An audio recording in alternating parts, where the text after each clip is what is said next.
Hey, it's John. Welcome to my show, and welcome to my show on my 10 favorite albums from 1976.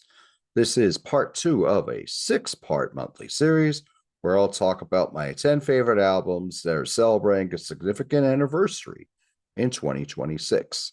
In January, I did 1966. Today, on February 1, 2026, I'll be talking about 1976, then March I'll go 1986, etc. And I will conclude the series in June when I talk about my 10 favorite albums from 2016. So today I'm going to give you my 10 favorite studio albums, five favorite live albums, as well as several honorable mentions. 1976, year of musical riches for me, and that will come through in my choices. Without further ado, let's get to my 10 favorites. And wow, it was hard to put one here at number 10, but I am going with Bob Seger and the Silver Bullet Band with Night Moves. This was the band's breakthrough here in the United States. This is when they really started having big hits, most notably with the title track. And Main Street was also a very big hit, but a lot of these songs got played heavy on classic rock radio, particularly Rock 107 WEZX FM, Scranton, Pennsylvania, the home of rock and roll, still locally owned and operated. The late 80s, early 90s, you heard about six or seven of these songs on Rock 107. Rock and Roll Never Forgets and The Fire Down Below you heard pretty regularly, but there were other songs that you heard sparingly, but they're all great. Sunburst is a fantastic ballad. Sunspot Baby, which is this cool blues rock with a great bridge in it, which is really wonderful. And Come to Papa, which is a nastier, more groove like rock song. Very, very cool. Ship of Fools and Mary Lou are also very strong tracks. This is my number 10 from 1976, which is Bob Seger and the Silver Bullet Band, Night Moves. And number 9 is a album that I've had for decades. My friend Pete Zablotny, hello, Pete, if you're watching, gave me my first copy of this album. He gave me the cassette. It was an orange cassette, which I still have, and it has his initials on it, PZ. So this is a CD that I picked up later. I actually had another one. This one has an embossed cover. This is Judas Priest with their second album, and this is Sad Wings of Destiny. This is where Judas Priest really found their sound. A lot of people would list this as their favorite Judas Priest album. It's not my favorite, but I love it. A lot of these songs I heard first on Unleashed in East when I had it on cassette when I was in high school. But this is an album of riches, one of the great heavy metal albums of the 70s. This is when Judas Priest started really reinventing heavy metal, and they were actually becoming a prelude to speed metal, which will come in the 80s, because some of these tempos on here are very, very fast, such as Tyrant. And you have Epic for the Ages and Victim of Changes, which is one of their finest compositions. The Ripper has a wonderful riff. You have Genocide, which is a kick-ass track. All of those are on Unleashed in the East, but the deep cuts are wonderful here. You have Island of Domination, which closes the album, which is killer. You have the goth ballad Dreamer Deceiver, which is very, very cool. And then it goes right into Deceiver, which just grabs you by the throat. It is wicked. You also have Epitaph on here. That song is more goth. It's more of a vocal showcase for Rob Halford. But this is a wicked album, and I still enjoy it to this day. My number 9 is Sad Wings of Destiny by Judas Priest. My number 8, this, along with Night at the Opera, Ballad Out, is my favorite Queen album, and this is Day at the Races. Now, Day at the Races, I think, doesn't get as much love as it deserves because of it coming between Night at the Opera, which had Bohemian Rhapsody and You're My Best Friend, and then You had News of the World after this, which had We Will Rock You, We Are the Champions, and then Spread Your Wings, and a lot of other cool tunes. But I think this album is very, very strong. It does play like a sister to Night at the Opera. The biggest hit on here was I'm sorry, and it wasn't Tie Your Mother Down. It was actually Somebody to Love, which was a top 20 song, which I think is endured very well. It's one of their finest songs, in my opinion. Tie Your Mother Down was a single that got played really heavy on album rock radio back in the day. You still hear that quite a bit. This is just a great riff rocker on there, but a lot of cool tunes on here that I've loved, particularly the wonderful piano ballad that is You Take My Breath Away. I think that's one of Freddie Mercury's finest vocal performances. I love Long Away and You and I, which are very mid-tempo, but very melodic and very well written. White Man hits harder. Then you got more of that cabaret feel that you had on the early Queen albums, on the Millionaire Waltz and Good Old Fashioned Lover Boy. Teo Tirate is a wonderful closer. Drowse is a really cool tune. Love this album. This is my number 8, Queen, A Day at the Races. Number 7, maybe the biggest selling album that I'm going to have here in my top 10. And a lot of you probably own it. Maybe you've owned this since 1976. This is the self-titled debut by Boston. What a well-crafted, well-recorded album from this time period. More Than a Feeling was a huge hit. You still hear it all the time. Long Time and Peace of Mind also were top 40 hits. They've aged very well, but you got some great deep cuts on here. At one point, you heard every song off this album on Rock 107. But Something About You is a joyous, fast-paced rocker, which is very cool. Rock and Roll Band is the same way. It's very, very cool. Great chorus on it. Smoking is harder rocking. You got the great Hammond B3 solo in there. Hitch a Ride is more whimsical. And then it gets really rocking during the solo. Then you have that fantastic guitar solo from Tom Scholz that leads the song out. Wonderful. And Let Me Take You Home Tonight is a wonderful closer. Some of the versions of this album have the song sequenced differently. They'll have Foreplay Long Time as the closer, but on my CD, that's the way it's always been. And I heard this album so many times before I bought it on CD. I bought it on CD in like 88, but I had friends who had a cassette who played it all the time, most notably my buddy Jeff Ford. Jeff, if you're watching, I hope you're doing well. But he really got me into this album. A lot of my other good friends from Courtdale back in the day. This is my number 7 self-titled debut by Boston. My number 6 is the first of 2 albums that I'm going to have in my 10 favorites by the same band. If you follow what I do here on John the Music Nut, as well as other channels, you'll probably know where I'm going. My number 6 is Jailbreak by Thin Lizzy. This was their first album from 1976. This is their most popular album, of course. Boys Are Back in Town is by far their biggest hit here in the United States. The title song still gets played heavy on AOR, Album Oriented Rock. The song Cowboy Song was a top 100 single here in the States as well. Very, very dramatic song, but very, very catchy. What a chorus on that. But everything on here is great, whether you have that seminal, wicked riff that you have in Emerald, one of their finest tracks, or you have something that's more driving. Bruce Springsteen meets The Who, I think, in Angel from the Coast, and you have a wonderful ballad in Fight or Fall. And then you have the great R&B and Running Back with those snappy horn lines.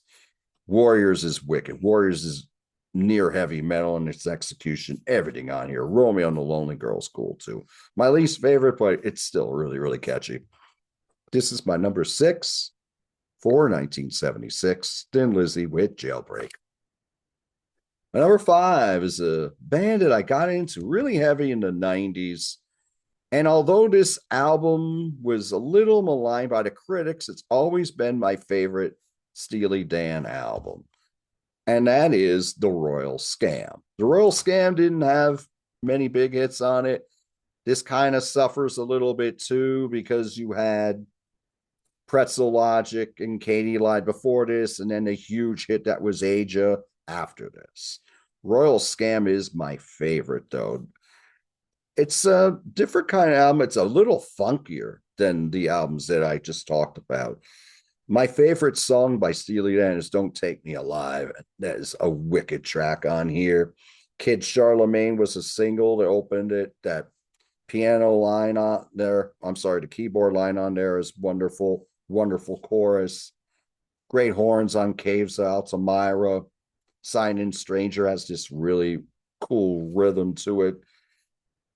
Green Earrings is this harder funk that's really cool. Haitian Divorce is more reggae, really good. The title song is magnificent, very dramatic, very jazzy, very, very cool. Nafez is cool. Everything you did sounds a little bit like their older stuff, like particularly Countdown to Ecstasy, I would think, but everything on here, knockout. This is my number 5, Steely Dan with the Royal Scam. My number 4, wearing the shirt today. Get yours at tpublic.com. My number 4, one of my favorite singer-songwriters of my lifetime. I really got heavier into her music in the 2010s when I was in my 40s. This is Joni Mitchell with her album Hajira. This is an album that continues the jazz leanings that you had on Court and Spark and Hissing of Summer Lawns, but this is a much more minimalistic album, much more sparse musically. A lot of times it's just being carried by the acoustic guitars on here. The accompaniment on here, while it is minimal, is wonderful. It's just the perfect accompaniment, whether it's Neil Young adding his harmonica or it's Jaco Pastorius adding his fretless bass. Coyote was the single, which is very cool. It's more of an acoustic song that works very well. Amelia is a fantastic ballad from Joni. The way she sings it, the way it's executed and written is wonderful. The title song is fantastic. That's one of the few songs on here that's more about a breakup. This album, along with the two others I discussed, is where Joni, I really think, found her singing voice. I liked her more when her voice had aged and it got richer as she got older. The wordplay on here is still wonderful. She still tells a great story. This album, the songs were written while she was on 3 long road trips at the time where she was traveling in disguise, so people didn't recognize who she was.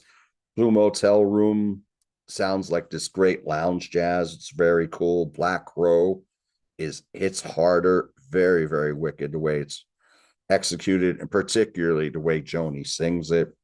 Strange Boy is very cool. Song for Sharon is wonderful. It just takes you on a ride. Near 9 minutes long, not a second wasted. Excellent. Refuge of the Roads, which closes the album, is a wonderful closer. What you have on here is you have sadness and despair, but you also have beauty and elegance, and then a sense of optimism and hope at the end. It takes you on a ride, and it's really, really cool. This is my number 4, Joni Mitchell with Hajira. My number 3 is an album that I've known since the 80s. I believe I heard most of this on cassette on Best of Scorpions 1 and 2, which were RCA releases, and they focused on the Uli Jon Roth years. And to this day, that's my favorite era of Scorpions, although it took me a while for it to become my era. My favorite era. This is Scorpions with Virgin Killer. This is the 3rd of 4 albums which feature Uli Jon Roth on lead guitar. This is a not quite as polished Scorpions that broke through in the United States and Canada. This was a hungry Scorpions, closer to heavy metal version of Scorpions. When they're getting melodic and accessible, like on tracks like Pictured Life or Backstage Queen, there is this kind of menace to it, even though they're very melodic. The songs are very catchy. They're not polished. Catch Your Train is wicked in its execution. Very, very driving, very cool. Rudolph was already writing great rhythms at this point, and even back on In Trance. Uli John Roth's guitar playing on here, spectacular. His singing, it's different. You know it's him. He sings Hellcat, which has this really cool 1969, 1970 Jimi Hendrix feel, and it's really, really killer. Polar Nights, also sung by Uli John Roth, is wonderful, but this is more of an epic. Just has a great focus on his soloing on here. It is wicked. The bridge is fantastic. And you also have great ballads on here where Klaus mind shines like the sun, like on In Your Park or Crying Days and Yellow Raven. All wonderful. All these tracks are killer. This is my number 3, Scorpions with Virgin Killer. And yes, this is the alternate cover. We don't have the naked girl on here. Number 2, my second of 2 Thin Lizzy albums that I will be talking about today. This is Johnny the Fox, my favorite Thin Lizzy album at this time in my life, although it's bounced around between 4 albums. Johnny the Fox, which was going to be a loosely concept album, loosely based concept album. They went away from the concept, but what we got here is a wonderful, wicked album, more varied, I thought, than Jailbreak. Maybe not as accessible, but still great album. That album is more anthemic. This one is more eclectic. Although it starts out hot with the great rockers in Johnny and Rocky, which are really, really cool. But then Borderline is a lot more slower. It's a lot more sad. One of like a tearjerker ballad on here. Guitar playing on here throughout from Scott Gorham and Brian Robertson.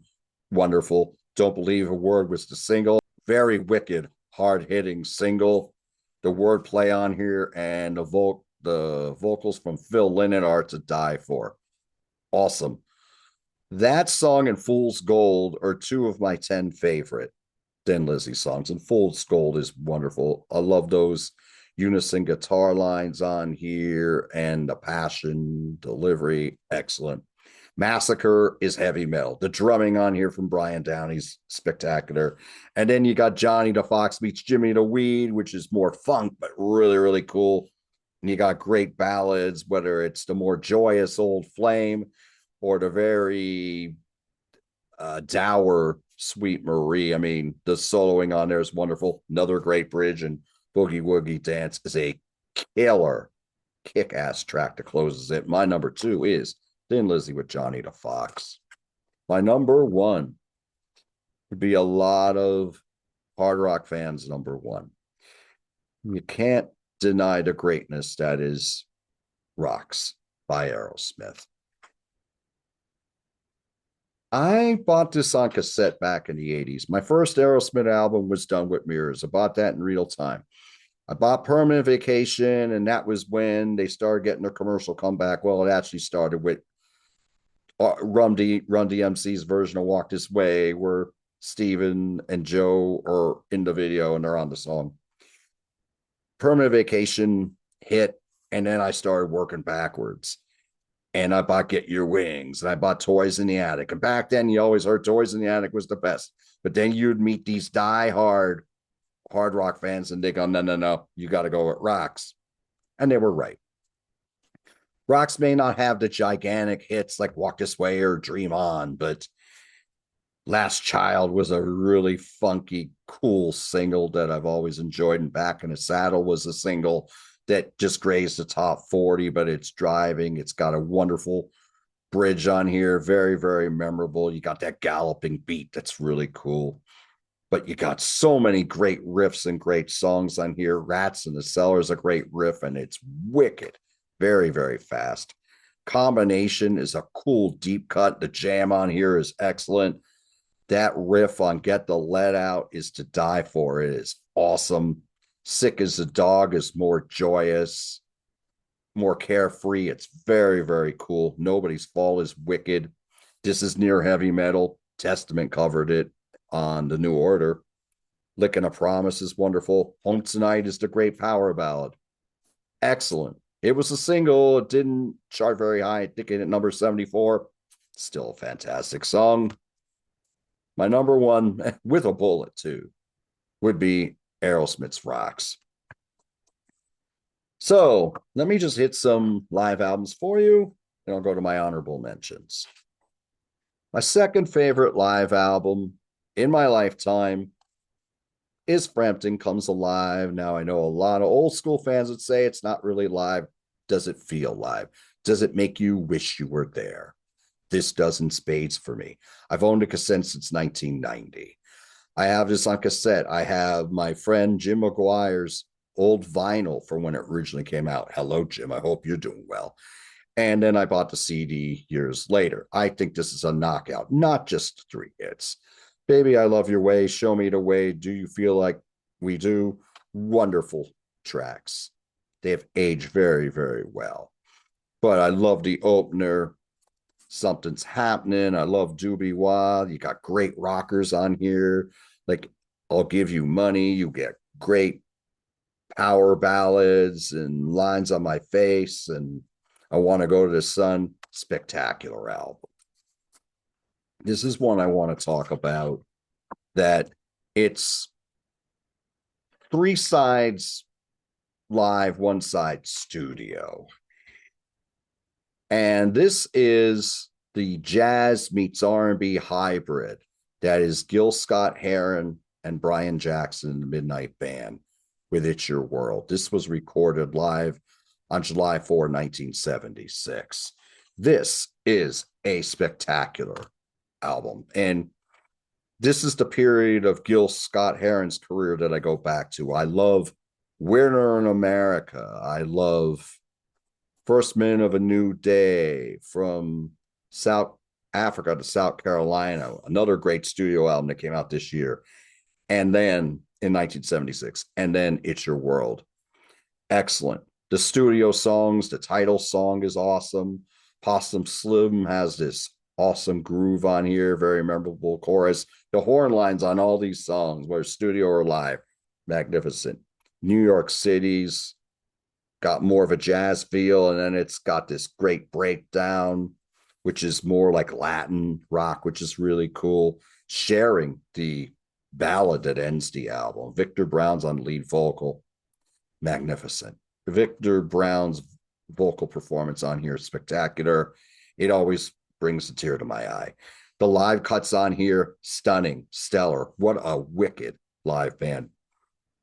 17th Street is excellent, as is Train. Must Be Something is very, very memorable. The horn lines are wonderful. You got a version of Home Is Where the Hatred Is, which Gil originally wrote in the early 70s when he was more topical and he was doing he was rap before rap, let's put it that way, but he was a lot more of a thinking man's rapper, or thinking man's lyricist, I would say. Excellent. Bicentennial Blues. What Gil would do during his concerts is he'd always have a spoken word piece where he'd talk about what was going on at that time. And Bicentennial Blues, I mean, it would be dated now, but I mean, if you were alive in 1976, you remember all these things going on. I was 5 years old, but it talks about the administration at that time. We weren't at the greatest place economically in 1976, but fantastic. Live, three sides live, one side studio album. Definitely give this album a listen if you've never heard it. And speaking of Bob Seger Band, Bob Seger and Silver Bullet Band, which I talked about earlier, Live Bullet is fantastic.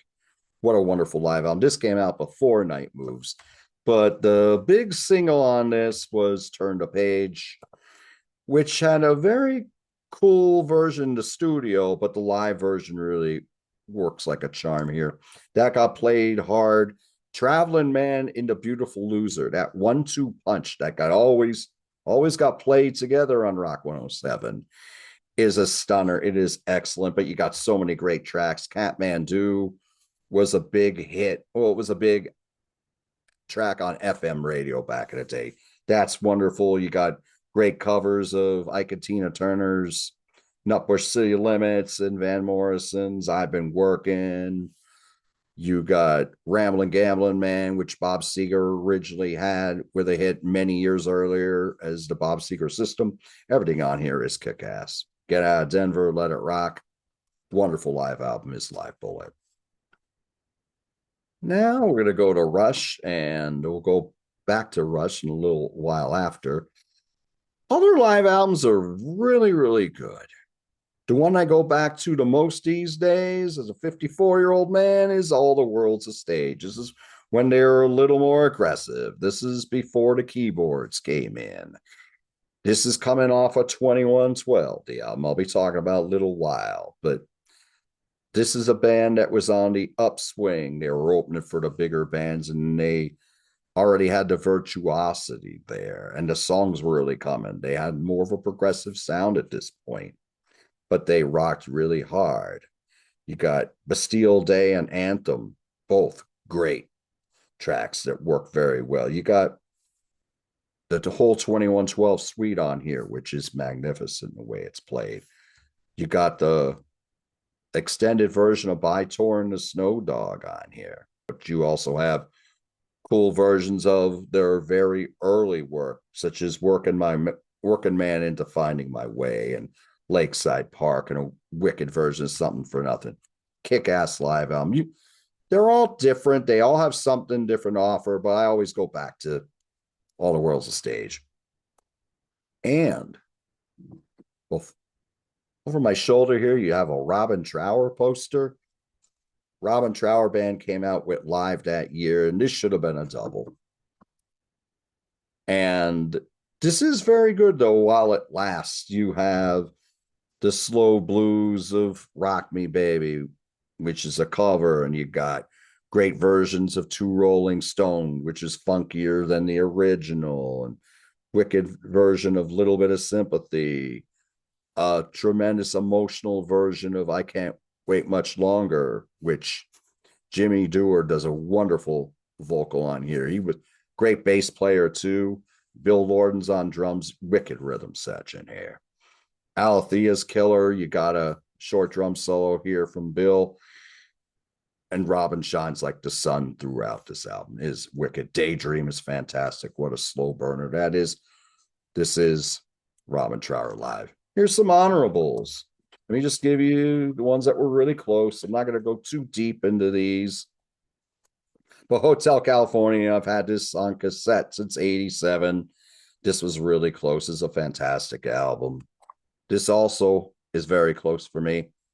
Kansas with Left Overture. Carry On Wayward Son is a song for the ages, but you got great anthems on here, great progressive rock. Magnum Opus is spectacular.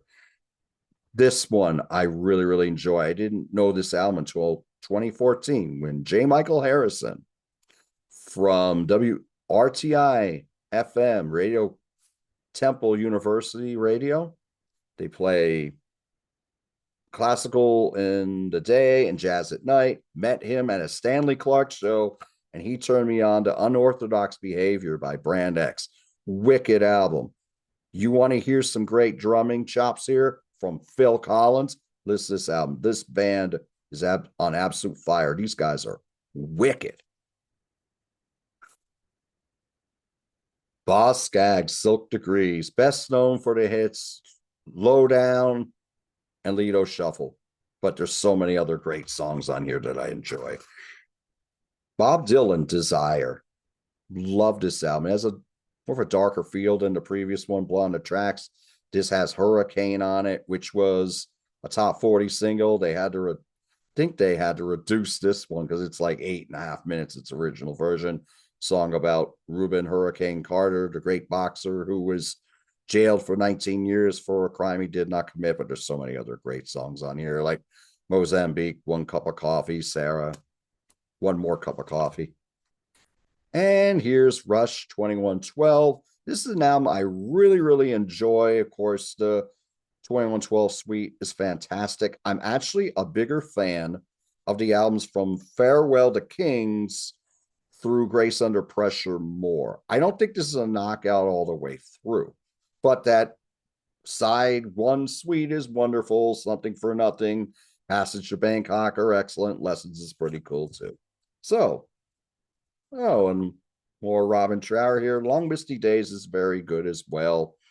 I love the title song. I love Saint Rain Falls. It opens it. Love Caledonia. Pride's good song. Samoa's good. Rest of the album's good. Very well performed. I just a bigger fan of the first three studio albums than this one. So let me just go to Notepad here and I'll give you a few more honorables. Kiss released Destroyer and Rock and Roll Over in 1976. If you talk to me in 1990, 95, yeah, Kiss would be in there. Maybe both of them. I'm a bigger fan of Destroyer than Rock and Roll Over just because the highs are higher. Detroit Rock City is my favorite Kiss song, but Rock and Roll Over is very good as well. Santana, Amigos, to me, the last album of a fantastic run that started with the first album. They went a little more R&B on this album, but you got Europa on here. It's killer. Jeff Beck, Wired. Hello, Marie Morgan. I hope you're well. Marie introduced me to Wired. She said, I think she said to me, you'll like this more than Blow by Blow. She was right. Ted Nugent, Free for All. First three albums by Nugent, I love. Doobie Brothers, Taking It to the Streets. This, along with Captain and Me, might be my favorites. The Ramones, self-titled debut. I have this along with Leave Home on All the Stuff and More, Volume 1. The CD and the packaging have gone through the war. That's why I didn't bring it out. But it's a knockout album. UFO, No Heavy Petting. Very, very good. I love Highway Lady on there, Natural Thing. Earth, Wind, and Fire with Spirit. Getaway is one of my favorite songs by them. Jaco Pastorius's self-titled debut. Jaco played on Hijira, as I talked about. This is a tour de force. Another great album that Jaco played on is Weather Report Black Market. That has Jaco as well as Alfonso Johnson, who was exiting the band on bass. Excellent album, very funky. Cloister Cult, Agents of Fortune, when they broke with Don't Fear the Reaper. Got a little more accessible here. This is a great album. I love ETI. Tom Waits, Small Change.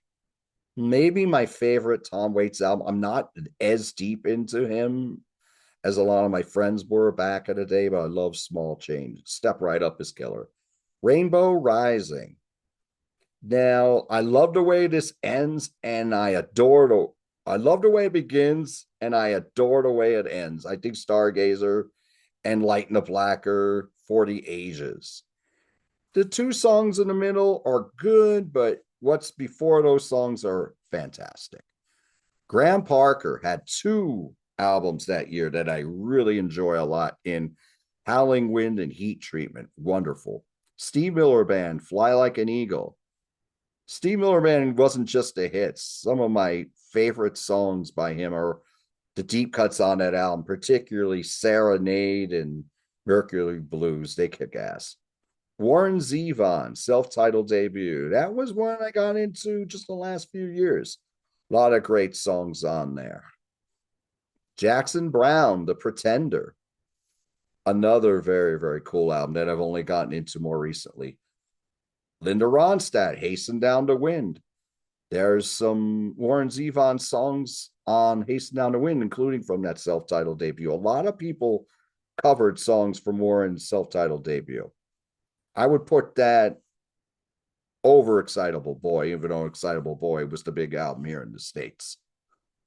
Rory Gallagher, Calling Card. This is a kick-ass album. Maybe not my favorite. It does have a bit of a Deep Purple feel on there with some of the organ and Roger Glover producing it, but it is a wicked album. ZZ Top, Tejas. An album I wasn't into back in the day because I had that ZZ Top 6-pack and they redid the percussion on that album and I just didn't like the way it sounded. When I bought a 10 CD box set by them very recently in the last few months, and I heard it the way it was supposed to sound, I got a lot more into it. It's a very good album. And finally, Rolling Stones with Black and Blue, my least favorite Stones album from the 70s, but I'd still give it an 8 out of 10. They were trying out guitar players on there before settling on Ron Wood, but God, I love Crazy Mama's fantastic, and Hand of Fate is wonderful. There's a lot of cool tunes on there. So, thank you so much for joining me today. Would any of my 10 favorites be among your favorites or any of my honorables? Do you like the live albums that I talked about? What would be your 10 favorite albums from 1976? Do you agree with me that this was a year of musical riches? Please let me know in the comments. Thank you so much for joining me today. Do what you love, and I'll talk to you soon.